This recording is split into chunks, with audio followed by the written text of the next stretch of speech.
ನಾಗವ್ರತನ ಸ್ವಾಮಿ? ಹೌದು. ಒಬ್ಳು ನಾಗಭಕ್ತಳ ಜೊತೆ ಸೇರಿ ಅನಿರುದ್ಧಿ ನಾಗವ್ರತನ ಪೂರ್ತಿ ಮಾಡಿದ್ರೆ ನಾಗಮ್ಮ ಶಾಂತಗೊಳ್ತಾಳೆ. ಈ ವ್ರತನ ಪೂರ್ತಿ ಮಾಡಿದ್ರೆ ಅನಿರುದ್ಧ್ ಸರ್ಪಗಂಡಾಂತರದಿಂದ ಪಾರಾಗಿ ಸಂಪೂರ್ಣ ಆಯುಷ್ಯವಂತನಾಗ್ತಾನೆ.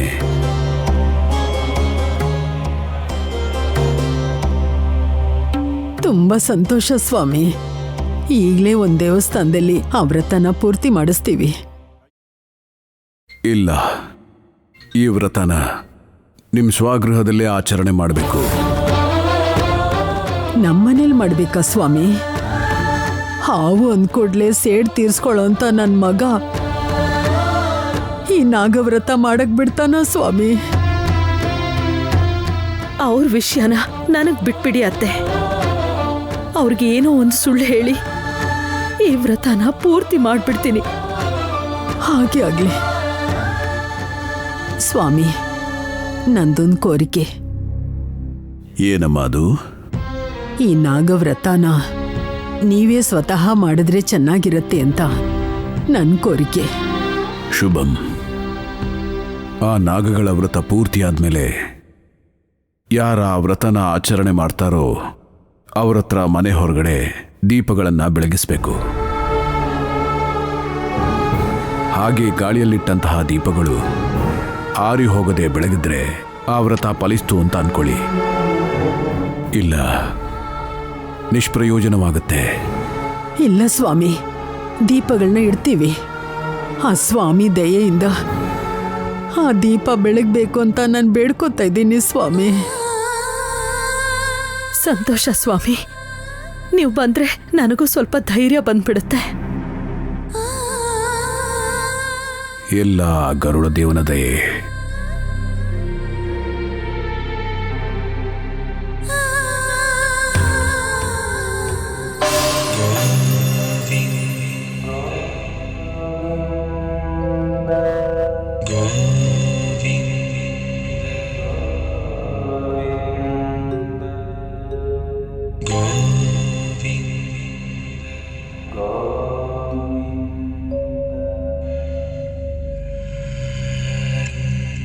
ಇದು ತುಂಬಾ ಶಕ್ತಿಯುಳ್ಳಂತಹ ನಾಗಕಂಕಣಗಳು.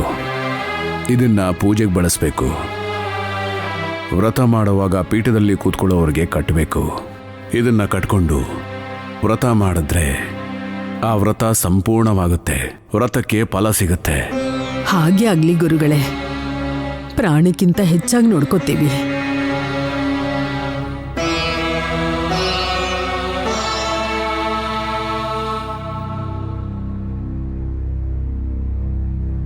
ನೀವು ಬರೋದನ್ನೇ ನಾವು ಕಾಯ್ತಾ ಇರ್ತೀವಿ ಸ್ವಾಮಿ.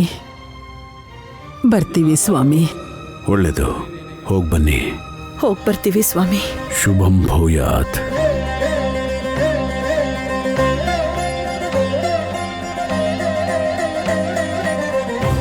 ಆ ದೈವಲೀಲೆ ಯಾರಿಗೂ ಅರ್ಥ ಆಗಲ್ಲ ಅಲ್ವಾ? ಈ ಕಂಕಣಗಳನ್ನ ಯಾರು ಧಾರಣೆ ಮಾಡಿ ವ್ರತಕ್ಕೆ ಪೀಠದ ಮೇಲೆ ಕೂರ್ತಾರೋ ಅವರೇ ಮುಂದೆ ಮದುವೆ ಪೀಠದ ಮೇಲೂ ಕೂತ್ಕೋತಾರೆ. ಈ ವ್ರತ ಮಾಡಿದವರು ಗಂಡ ಹೆಂಡತಿ ಆಗೋದನ್ನ ತಪ್ಸೋಕ್ಕಾಗಲ್ಲ. ಇದು ವಿಧಿ ಲಿಖಿತ. ನಿಮ್ಮ ಕುಲಗುರು ಸಾಮಾನ್ಯದವನಲ್ಲ. ಆ ನಾಗವ್ರತದ ಹೆಸರಲ್ಲಿ ಪುಣ್ಯ ಅನಿರುದ್ಧನ ಗಂಡ ಹೆಂಡತಿ ಮಾಡಕ್ ಹೊರಟಿದ್ದಾನೆ. ಇಲ್ಲ, ಆ ಪುಣ್ಯಂಗೂ ನನ್ನ ಭಾವಂಗೂ ಮದುವೆ ಆಗೋದಕ್ಕೆ ಸಾಧ್ಯನೇ ಇಲ್ಲ. ಅಷ್ಟಕ್ಕೂ ಅವ್ರಿಗೆ ಮದುವೆ ಹೇಗಾಗತ್ತೆ? ಯಾರು ಮಾಡಿಸ್ತಾರೆ? ನೀವೇ. ನಿಮ್ಮ ಕುಟುಂಬ ಪೂರ್ತಿ ಅಲ್ಲಿದ್ದು ಈ ಮದುವೆ ನಡೆಸ್ತೀರಾ?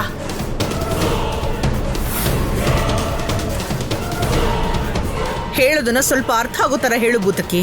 ಯಾರು ಪೀಠದ ಮೇಲೆ ಕೂತ್ಕೊಂಡು ನಾಗವ್ರತ ಮಾಡ್ತಾರೋ ಅವರಿಬ್ಬರಿಗೂ ಖಂಡಿತ ಮದುವೆ ಆಗತ್ತೆ. ನಾಗವ್ರತಕ್ಕೆ ನಾಗ ಕಂಕಣ ಕಟ್ಕೋಬೇಕು. ಯಾರು ಆ ಕಂಕಣ ಕಟ್ಕೋತಾರೋ ಅವರೇ ಭವಿಷ್ಯದಲ್ಲಿ ಗಂಡ ಹೆಂಡತಿ ಆಗೋದು. ಇದನ್ ಯಾರು ಬದಲಾಯಿಸಕ್ಕಾಗಲ್ಲ. ಇದು ಗೊತ್ತಿದ್ದೆ ನಿಮ್ಮ ಕುಲಗುರು ಅವ್ರ ಕೈಯಲ್ಲಿ ಆ ವ್ರತ ಮಾಡಿಸ್ತಾ ಇದ್ದಾನೆ.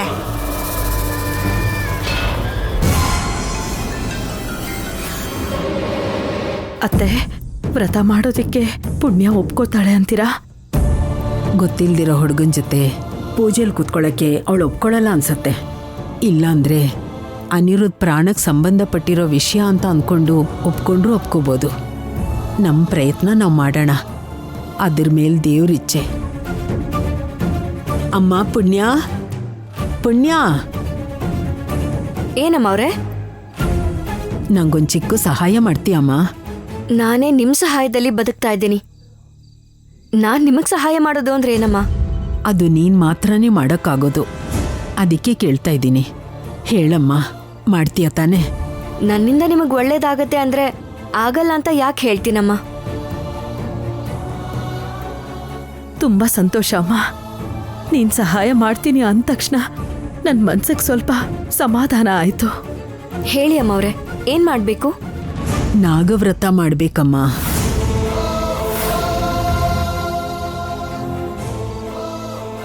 ನಾಗವ್ರತನ? ನೀವೆಲ್ಲ ಇರ್ಬೇಕಾದ್ರೆ ನಾನ್ ವ್ರತ ಮಾಡೋದು ಯಾಕಮ್ಮ? ಆ ವ್ರತನ ನಾಗಭಕ್ತರು ಮಾತ್ರ ಮಾಡ್ಬೇಕಮ್ಮ.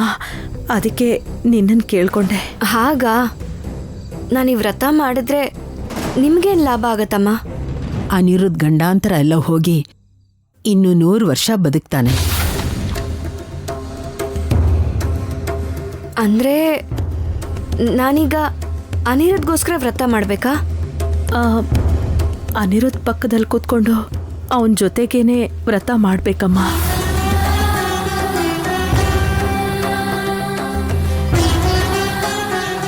ನನ್ನ ತಂದೆನ ತಾಯಿನ ಸಾಯಿಸಿದಂತ ಧನಂಜಯ ವರ್ಮ ನಾಶ ಆಗದೇ ಇರಬೇಕು ಅಂದ್ರೆ ನಾನು ವ್ರತ ಮಾಡ್ಬೇಕಾ?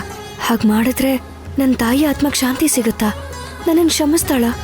ಹಾಗೆ ನಮ್ಮ ಮರ್ತ ಹೋಗಿ ಶತ್ರು ಕುಟುಂಬನ ಕಾಪಾಡ್ತಿರೋದಕ್ಕೆ ನನಗೆ ಶಾಪ ಕೊಡ್ತಾಳೆ. ಏನು ಯೋಚನೆ ಮಾಡ್ತಿದ್ಯಮ್ಮ? ಅನಿರುದ್ಧ್ ಪಕ್ಕದಲ್ಲಿ ಕೂತ್ಕೊಂಡು ವ್ರತ ಮಾಡೋದಕ್ಕೆ ನಿನ್ಗಿಷ್ಟ ಇಲ್ವಾ ಅಮ್ಮ? ನನಗಿಷ್ಟ ಇಲ್ಲ ಅಮ್ಮ ಅವ್ರೆ. ನಾನೇ ಅಲ್ಲ, ಯಾವ ಹುಡುಗಿನೂ ಮದ್ವೆಗೆ ಮುಂಚೆ ಬೇರೆ ಹುಡುಗನ ಪಕ್ಕ ಕೂತ್ಕೊಂಡು ವ್ರತ ಮಾಡಲ್ಲ. ಅದ್ರ ಜೊತೆಗೆ ನಾನು ನಮ್ಮಮ್ಮನಿಗೆ ಮಾತು ಬೇರೆ ಕೊಟ್ಟಿದ್ದೆ. ನನ್ನ ಶತ್ರುಗಳು ಅಂತ್ಯ ಕಾಣೋವರೆಗೂ, ಅಂದ್ರೆ ಅಂತ್ಯ ಮಾಡೋದು ನಾನಲ್ಲ, ಆ ದೇವ್ರು. ಅಲ್ಲಿವರೆಗೂ ನಾಗಪೂಜೆ ಬಿಟ್ಟು ಯಾವ ಪೂಜೆನೂ ಮಾಡಲ್ಲ, ಯಾವ ವ್ರತನೂ ಮಾಡಲ್ಲ. ಅದಕ್ಕೆ ನಾನು ಈ ವ್ರತನ ಮಾಡಲ್ಲ ಅಮ್ಮ. ನೀನು ಹೇಳೋದು ತಪ್ಪಲ್ಲಮ್ಮ. ಒಂದು ವೇಳೆ ಈ ವ್ರತ ಮಾಡಿಲ್ಲ ಅಂದ್ರೆ ಅನಿರುದ್ಧ್ ನಮಗ್ ಸಿಗಲ್ಲ ಅಮ್ಮ. ಅವನಿಲ್ಲ ಅಂದ್ರೆ ನಾನ್ ಜೀವಂತವಾಗಿರಲ್ಲ ಅಮ್ಮ. ನಮಗೋಸ್ಕರ ಅಲ್ದೇ ಇದ್ರು ಅವನಿಗೋಸ್ಕರನಾದ್ರೂ ಒಪ್ಕೋ ಅಮ್ಮ. ಕ್ಷಮಿಸ್ಬಿಡಿ ಅಮ್ಮ. ನೀವೆಷ್ಟೇ ಹೇಳಿದ್ರು ಕೂಡ ನಾನು ಮಾಡಲ್ಲ, ಮಾಡಕ್ಕಾಗಲ್ಲ. ಪುಣ್ಯ, ನೀನ್ ಮಾಡಿಲ್ದೆ ಇರೋದನ್ನ ಅನಿರುದ್ಧ್ ಮಾಡಿದಾನೆ. ಅವನೇ ಮಾಡಿದಾನೆ, ಮಾಡಿ ತೋರಿಸಿದಾನೆ. ನನ್ನ ಅಮ್ಮನ ಮೇಲೆ ಪ್ರಮಾಣ ಮಾಡಿ ಹೇಳ್ತಾ ಇದ್ದೀನಿ, ನನಗೆ ಆ ಮೂಲಿಕೆ ತಂದುಕೊಟ್ರೆ ನಾನು ಮದುವೆ ಮಾಡ್ಕೋತೀನಿ. ಅವತ್ತು ಅವನು ನಿನ್ನ ಕಾಪಾಡಲಿಲ್ಲ ಅಂದ್ರೆ ಭುಜಂಗನ ಕೈಯಲ್ಲಿ ನೀನ್ ಸಾಯ್ತಾ ಇದ್ದೆ.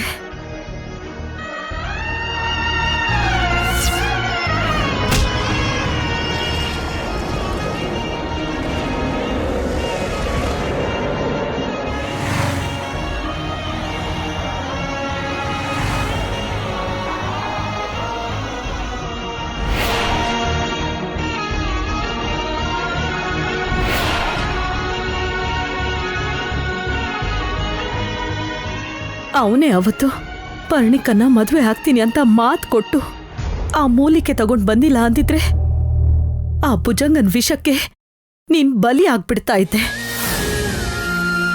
ನಿನ್ನನ್ನು ಕಾಪಾಡೋದಿಕ್ಕೋಸ್ಕರ ಅವನ್ ಪ್ರಾಣನ ಎಷ್ಟು ಸಲ ಒತ್ತೆ ಇಟ್ಟಿದ್ದಾನೆ. ನಿನಗಿಂತಾನೂ ಹೆಚ್ಚು ನನಗೆ ಗೊತ್ತಮ್ಮ. ಕನಿಷ್ಠ ಆ ವಿಶ್ವಾಸ ಕೂಡ ಇಲ್ವಾ? ನಾಗಮ್ಮನ್ ಭಕ್ತಿ ಅಂತ್ಯ. ಮನುಷ್ಯ ಪ್ರಾಣ ಅಪಾಯದಲ್ಲಿದ್ರೆ ಶಕ್ತಿ ಇದ್ರೂ ಕಾಪಾಡಬಾರ್ದು ಅಂತ ನೀನ್ ನಾಗಮ್ಮ ಹೇಳಿದಾಳ.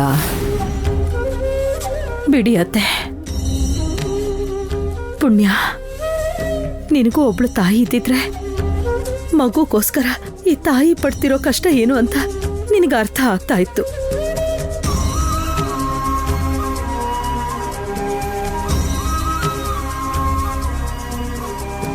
ನಿಜನೇ ಅಮ್ಮ, ನನಗ್ ತಾಯಿ ಇಲ್ಲ. ಅದಕ್ಕೆ ಅನಾಥೆಯಾಗಿ ಬೆಳೆದೆ. ಆದ್ರೆ ನಾನು ಅನಾಥೆ ಆಗೋದಕ್ಕೆ ಕಾರಣ ಯಾರು ಅಂತ ಗೊತ್ತಾ? ಬೇಡ ಬಿಡಿಮ್ಮ. ನಾನು ಹಾಗೆ ಬೇರೆ ಒಬ್ಬ ತಾಯಿ ಕರಳನ್ನ ಕಿವುಚೋ ಹಾಗೆ ಮಾಡಬಾರ್ದು. ಅದಕ್ಕೆ ನಾನು ಈ ವ್ರತ ಮಾಡೋದಕ್ಕೆ ಒಪ್ಕೋತಾ ಇದ್ದೀನಿ.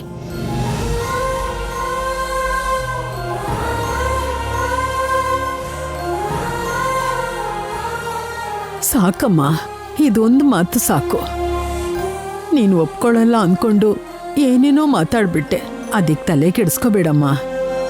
ಅರವಿಂದ, ಮೊದಲು ಪೂಜೆಗೆ ಸಿದ್ಧ ಮಾಡೋಣ ಬಾ. ಸರಿ ಅತ್ತೆ. ಆಯ್ತಮ್ಮ, ತುಂಬಾ ಸಂತೋಷ.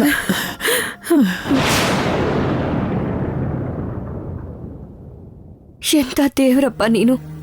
ನನ್ನ ಕೈಯಾರೆ ನನ್ನ ಶತ್ರುಗಳಿಗೆ ಒಳ್ಳೇದ್ ಮಾಡಿಸ್ತಿದ್ಯಾ. ಪ್ರಾಣ ತೆಗಿಬೇಕಾಗಿರೋ ಈ ಕೈಯಾರೆ ಪ್ರಾಣ ಕೊಡ್ತಾ ಇದ್ದೀನ. ಏನ್ ಮಾಡ್ಬೇಕು ಅಂತಿದ್ಯೋ ಏನೂ ಅರ್ಥ ಆಗ್ತಾ ಇಲ್ಲ.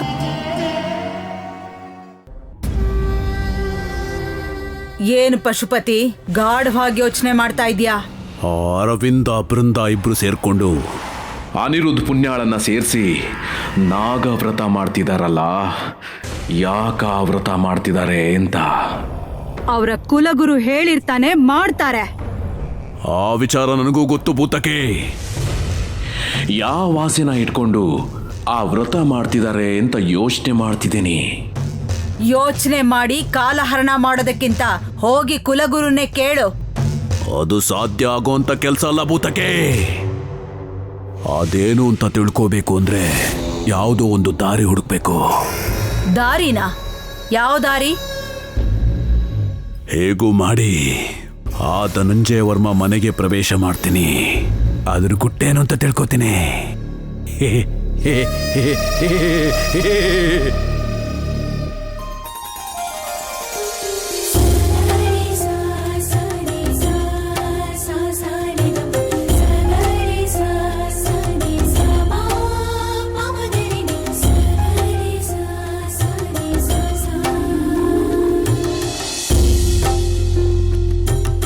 ಆಕಾಶದಲ್ಲೂ ಒಂದು ಮಿಸ್ ಆಗಿದೆ.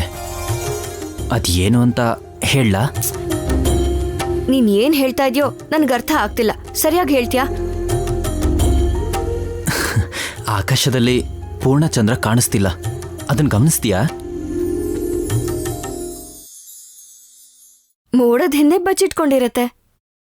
ಇಲ್ಲ, ಅದು ನನ್ನ ಪಕ್ಕನೇ ಇದೆ, ನನ್ನ ಹತ್ರನೇ ಮಾತಾಡ್ತಾ ಇದೆ. ಅಬ್ಬಾ, ಚಂದ್ರ ಕೂಡ ಇಷ್ಟೊಂದು ಬ್ರೈಟ್ ಆಗಿರುತ್ತೆ ಅಂತ ನಿನ್ ಕೋಪ ನೋಡಿದ್ಮೇಲೆ ಅರ್ಥ ಆಗಿದ್ದು.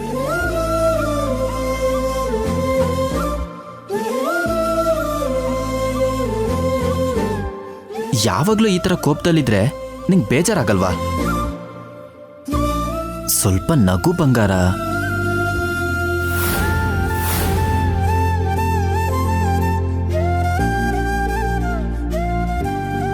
ನೀನ್ ನಗ್ತಿದ್ರೆ ತುಂಬಾ ತುಂಬಾ ಚೆನ್ನಾಗಿ ಕಾಣಿಸ್ತೀಯ, ಗೊತ್ತಾ? ನಿಮ್ ಗುರುಗಳು ಹೇಳಿರೋದು ಇದನ್ನೇನಾ? ನಾವ್ ಬಂದಿರೋ ಕೆಲ್ಸ ಏನು? ನೀನ್ ಆಡ್ತಾ ಇರೋ ಮಾತೇನು? ನಾನೇ ನಿನ್ನ ಮದ್ವೆ ಆಗ್ತೀನಿ ಅಂತ ಹೇಳಿಲ್ವಲ್ಲ, ನಕ್ಕುದ್ರೆ ಚೆನ್ನಾಗಿ ಕಾಣಿಸ್ತೀಯ ಅಂತ ಹೇಳ್ದೆ. ಸಾಕು, ಈಗ ದೀಪ ಇಡಣ್ವಾ?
ಆ ದೀಪ ಉರಿದ್ರೆ ಮಾತ್ರ ತಾನೆ ನಿಮ್ ನಾಗವ್ರತ ಪೂರ್ತಿಯಾಗಿ ಫಲ ಕೊಡೋದು. ಎಂಥ ಪರಿಸ್ಥಿತಿಲೂ ಆ ದೀಪ ಬೆಳಗಲ್ಲ. ಬೆಳಗೋದಕ್ಕೆ ಈ ಪರ್ಣಿಕ ಬಿಡಲ್ಲ.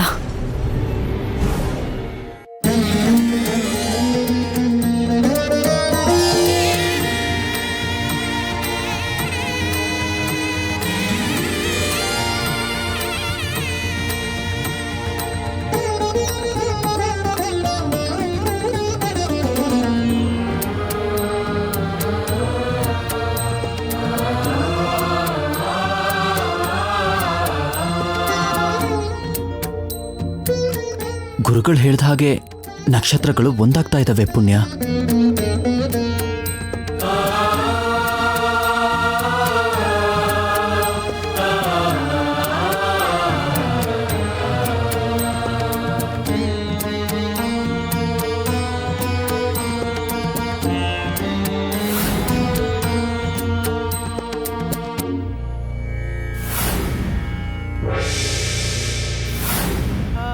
ಪುಣ್ಯ,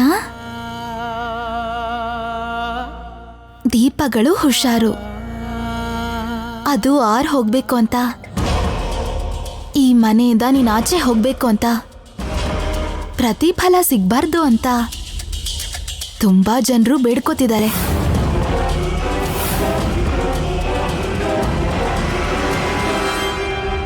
ವ್ರತಗಳ ಬಗ್ಗೆ ಆಗ್ಲಿ, ಈ ಥರ ದೀಪ ಇಡೋದ್ರ ಬಗ್ಗೆ ನನಗೇನೂ ಗೊತ್ತಿಲ್ಲ. ಆದ್ರೆ ಸೈನ್ಸ್ ಪ್ರಕಾರ ಮಾತ್ರ ವೇಗವಾಗಿ ಬೀಸೋ ಗಾಳಿಲಿ ಬೆಂಕಿ ಉರಿಯಲ್ಲ. ಅಂಥದ್ರಲ್ಲಿ ಈ ದೀಪ ಹೇಗೆ ಉರಿತಾ ಇದೆ? ನಿಜಾನೇ,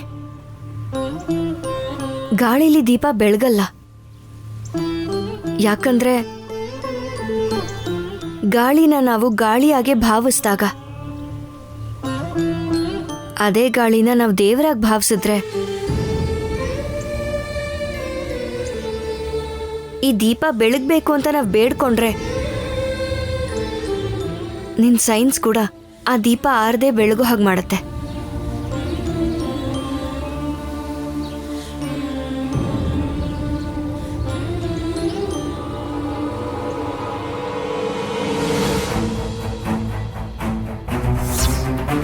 ಗಾಳಿನ ದೇವರು ಅಂತ ನೀವು ನಂಬೋದಲ್ಲ, ಆ ದೈವನೇ ನಿಮ್ಮನ್ನ ಭಕ್ತರು ಅಂತ, ಮಹಾತ್ಮರು ಅಂತ ನಂಬಬೇಕು.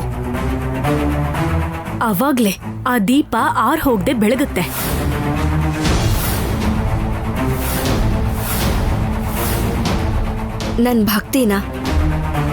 ನನ್ ಭಕ್ತಿಗಿರೋ ಶಕ್ತಿನ ನಿರೂಪಿಸ್ಕೊಳ್ಳೋದಕ್ಕೆ ಈ ದೀಪ ಆರಬಾರ್ದು ಅಂತ ನಾನು ಹೇಳ್ತಾ ಇಲ್ಲ. ನನ್ ಭಕ್ತಿಗ್ ಮೆಚ್ಚಿ ಆ ದೇವ್ರೇ ಶಕ್ತಿನ ಪ್ರಸಾದಿಸ್ಲಿ ಅಂತ ಇಟ್ಟಿದ್ದೀನಿ. ನನ್ನ ಸಂಕಲ್ಪ ಒಳ್ಳೇದೇ ಆಗಿದ್ರೆ ಈ ದೀಪಗಳು ಬೆಳಗ್ತಾನೆ ಇರತ್ತೆ. ಇಲ್ಲ ಅಂದ್ರೆ ದೀಪ ಬೆಳಗುತ್ತೆ.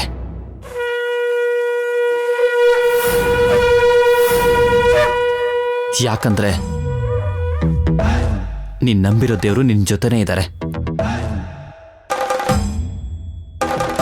ಅದನ್ನು ನೋಡೋಣ ಯಾರ ಕಡೆ ಇರುತ್ತೆ ಅಂತ.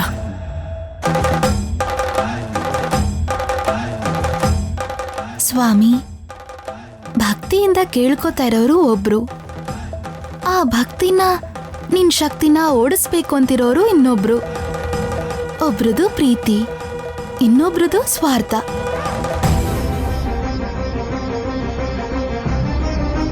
ದುಷ್ಟ್ರ ಕೆಲ್ಸನ ದುಷ್ಟ್ರು ಮಾಡ್ತಾರೆ, ದೇವ್ರ ಕೆಲ್ಸನ ದೇವ್ರು ಮಾಡ್ತಾನೆ.